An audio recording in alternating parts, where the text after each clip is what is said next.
سب سے پہلے شروعات کرتے ہیں کہ ایس سی او آخر ہے کیا اور اسے پاکستان میں اتنی کیوں اہمیت دی جا رہی ہے۔ ایس سی او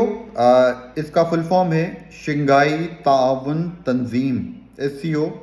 شنگھائی کوآپریشن آرگنائزیشن، یہ ایک ایسی تنظیم ہے جس میں کہا جاتا ہے کہ آنے والی دنیا کا جو سسٹم ہے، آنے والے پاورز جو دنیا کی ہیں وہ اس میں شامل ہیں۔ ناظرین، اب تک اگر آپ نے میرے چینل کو سبسکرائب نہیں کیا ہے تو سبسکرائب کریں، لائک کریں، شیئر کریں اور بیل آئیکن پہ کلک کریں تاکہ آپ کو اپڈیٹس ملتی رہیں۔ سب سے پہلے اس میں رشیا ہے، چائنا ہے، اس کے علاوہ سینٹرل ایشین ریپبلکس ہیں، مختلف ممالک ہیں جس میں کرغزستان ہے، قزاقستان ہے، تاجکستان ہے اور ازبکستان ہے۔ اس کے علاوہ 2017 میں پاکستان اور انڈیا اس میں شامل ہوئے۔ اس وقت اس میں ایران بھی اس کا پرماننٹ ممبر ہے۔ اس کے علاوہ افغانستان اور کچھ ایسے ممالک ہیں جو آبزرور اسٹیٹس ہیں، جو اس کے ممبر تو نہیں ہیں لیکن آبزرور اسٹیٹس ہیں، اور آگے جا کے کسی موقع کے اوپر یہ بھی اس کا حصہ بن سکتے ہیں۔ اس وقت ہم بات کرتے ہیں کہ یہ پاکستان کے لیے کیوں اہم ہے، اور رشیا، انڈیا اور چائنا یہ اتنے بڑے ممالک ہیں، اتنے طاقتور ممالک ہیں، اور یہ انہیں کیوں اتنی امپورٹنس دے رہے ہیں ایس سی او کو۔ ایس سی او بیسیکلی ایک ایسی تنظیم ہے جو شروعات میں تو سینٹرل ایشین ریپبلکس، جو پہلے رشیا کا حصے تھے، سوویت یونین کا حصہ تھے، جب رشیا نہیں ایگزسٹ کرتا تھا، سوویت یونین تھا، ایک یونین تھی مختلف ممالک کی، اس میں کئی ممالک تھے، قزاقستان، قازقستان، ازبکستان، یہ تمام ممالک اس میں شامل تھے۔ تو ان کی سیکیورٹی اور دیگر معاملات کے لیے اس تنظیم کو بنایا گیا تھا۔ اس کے بعد کئی ایسے ممالک تھے جس میں چائنا ہے، جس میں پاکستان ہے، انڈیا ہے، ان سب کا، چائنا تو انیشیلی شروعات سے 2001 سے، لیکن بعد میں پاکستان اور انڈیا کو انٹرسٹ تھا، ایران کو انٹرسٹ تھا اس میں شمولیت اختیار کرنے کا،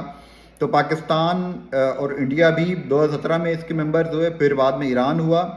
تو اس وقت جو ہے اس کے ٹوٹل 9 ممالک جو ہے ممبران ہیں۔ اس وقت آپ کو پتہ ہے کہ دنیا میں اسرائیل اور ایران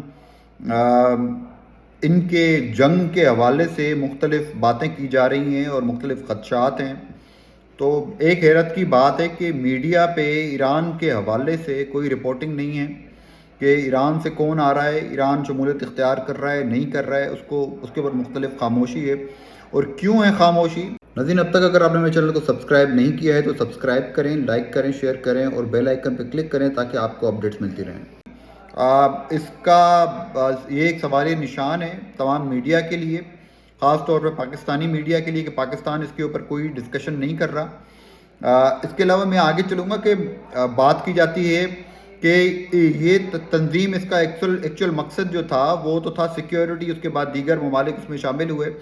تو اب اس میں کئی ایسے فورمز ہیں، جیسے کہ ہیڈ آف سٹیٹس کا ایک کاؤنسل ہے، اس کے بعد ہیڈ آف گورنمنٹ کا ایک کاؤنسل ہے۔ یہ سال میں دونوں کاؤنسلز جو ہیں ایک مرتبہ ملتے ہیں، اپنی کوآپریشنز کا جائزہ لیتے ہیں اور کس طرح سے اس کوآپریشن کو آگے لے کے بڑھنا ہے اس کے اوپر ڈسکشنز کرتے ہیں۔ اس وقت تک پاکستان اور انڈیا کے جو معاملات ہیں وہ سب سے سنگین معاملات ہیں، جو ممبر اسٹیٹس کے معاملات ہیں، اور اس کے اوپر ایک کوشچن اٹھایا جا رہا ہے کہ کیوں یہ معاملات ہیں جن کو اب تک حل نہیں کیا جا سکا، جبکہ اس کوآپریٹو آرگنائزیشن کا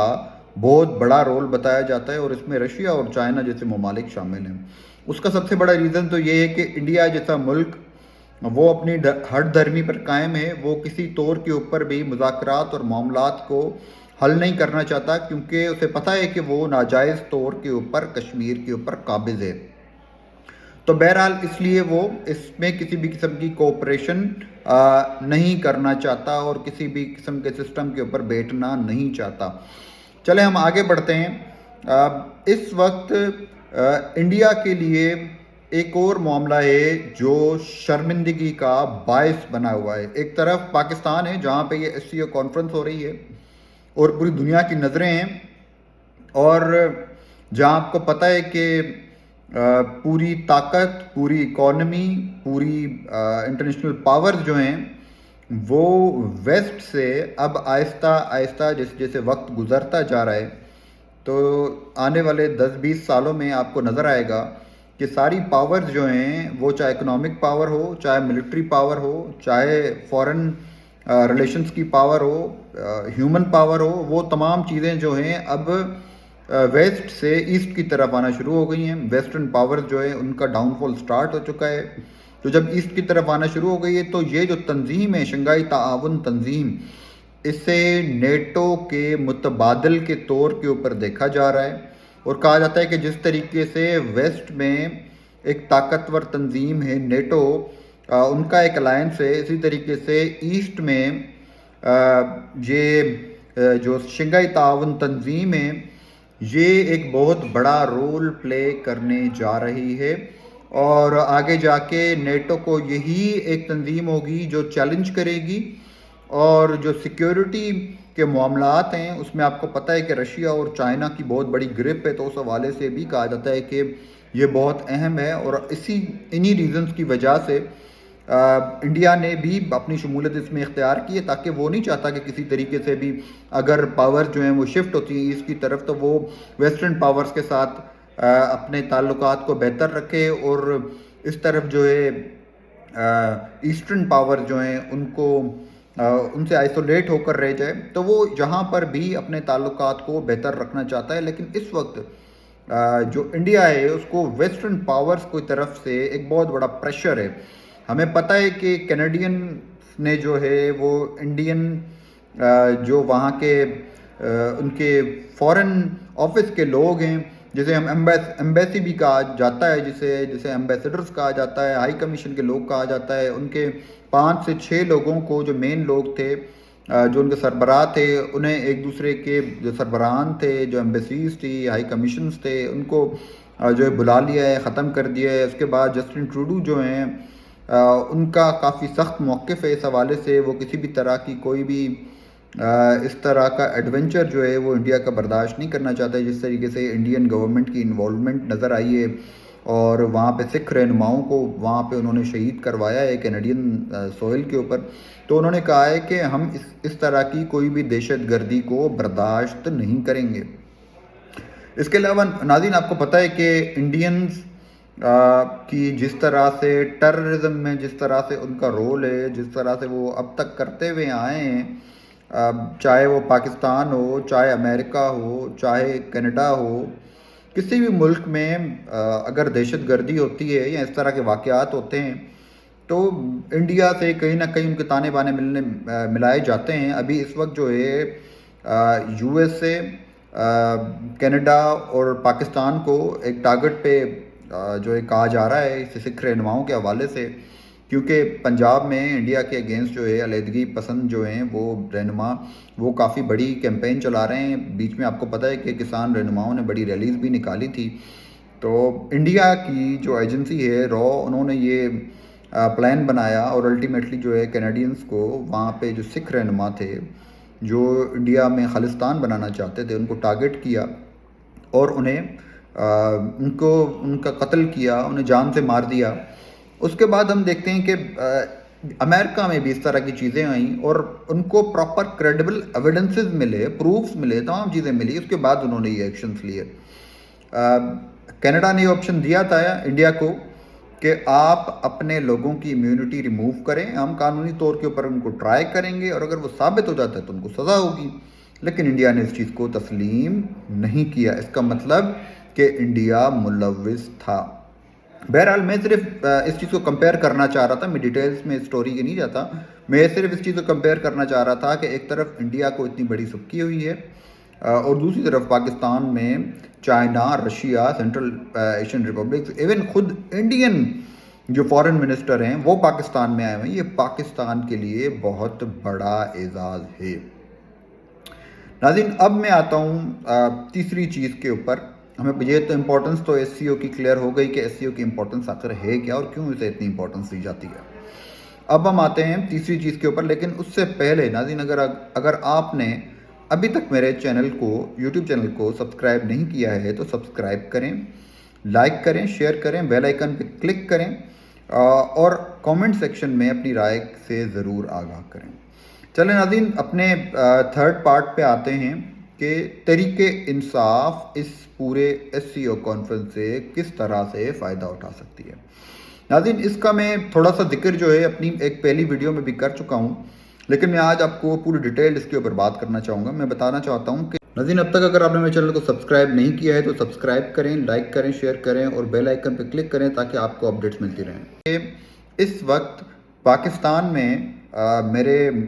ذرائع جو بتا رہے ہیں تقریباً 200 سے 300 کے قریب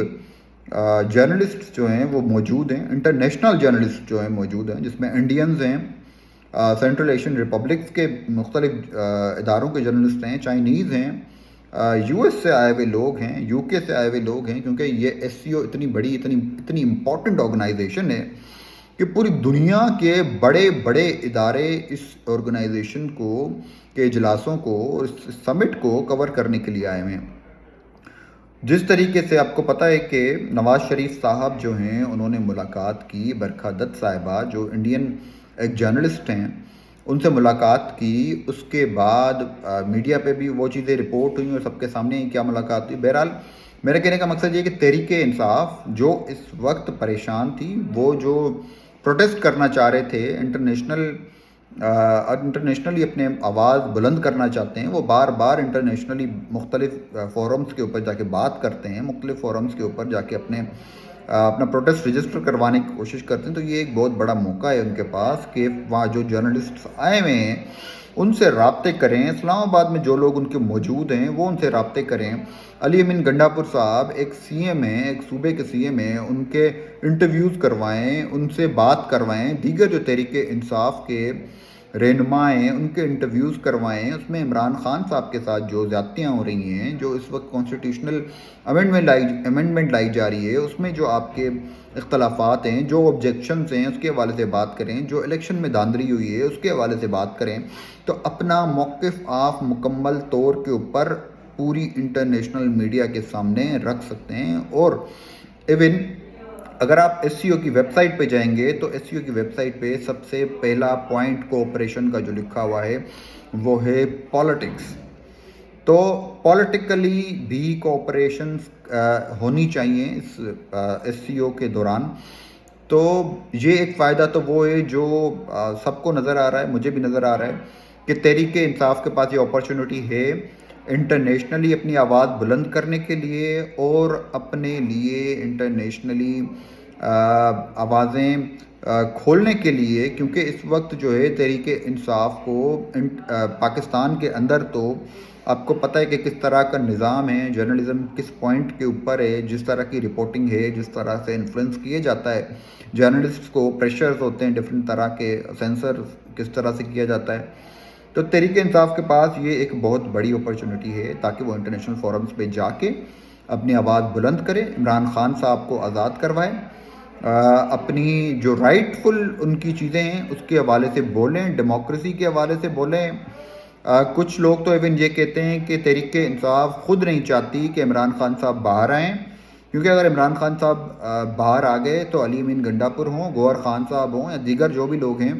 جن کی یہ تھوڑی بہت امپورٹنس ہے، جو ہر بندہ اپنے نمبر بڑھانے کے لیے باتیں کرتا ہے، بیانات دیتا ہے اور خود کو لیڈر منوانے کی کوشش کرتا ہے، بعد میں ان سب کی کوئی امپورٹنس نہیں رہے گی۔ امپورٹنس رہے گی تو خان کی۔ آج اگر علی امین گنڈا پور ٹرینڈنگ پہ ہوتے ہیں سوشل میڈیا کے اوپر، ان کی تصویر جہاں پہ لگائی جاتی ہے تو لوگ اس کو دیکھتے ہیں، اس کا ریزن صرف ہے کہ انہیں عمران خان کے پیچھے ایک بڑی آواز قرار دیا جا رہا ہے، انہیں ایک بڑی فگر کے طور کے اوپر تحریک انصاف میں دیکھا جا رہا ہے کہ ان کی ایک بہت بڑی امپورٹنس پیدا ہو گئی ہے، کیونکہ ان کے پاس ایک بہت بڑا عہدہ دیا ہے، عمران خان صاحب نے ان کے اوپر ٹرسٹ کیا ہے اور اتنا بڑا عہدہ دے کے انہیں ایک ذمہ داری سونپی ہے۔ تو بہرحال وہ بھی اس لیے کیونکہ عمران خان صاحب نے ان کے اوپر ٹرسٹ کیا ہے۔ تو اس وقت جو معاملہ ہے وہ صرف اور صرف تحریک انصاف اس طرح سے SCO کے فورم سے، SCO کے فورم پہ آئے ہوئے جرنلسٹ سے، ان کے تھرو وہ اپنی آواز بلند کر سکتے ہیں، فائدہ اٹھا سکتے ہیں، اور جو اپنے تکلیفیں ہیں ان کو پوری دنیا کے نمائندوں کے ذریعے، پوری دنیا کے جرنلسٹ کے ذریعے، پوری دنیا کے اخباروں میں، پوری دنیا کے میڈیا ہاؤسز میں، میڈیا ایجنسیز کے تھرو وہ پراپرلی اپنی کیمپین چلا سکتے ہیں۔ ناظرین، ابھی تک اگر آپ نے میرے چینل کو سبسکرائب نہیں کیا تو سبسکرائب کریں، لائک کریں، شیئر کریں، بیل آئیکن پہ کلک کریں اور کامنٹ سیکشن میں اپنی رائے سے آگاہ کریں۔ اب تک کے لیے اس ویڈیو سے اتنا ہی، پھر ایک نئی ویڈیو کے ساتھ، نئی اپڈیٹ کے ساتھ حاضر ہوں گا، تب تک کے لیے اللہ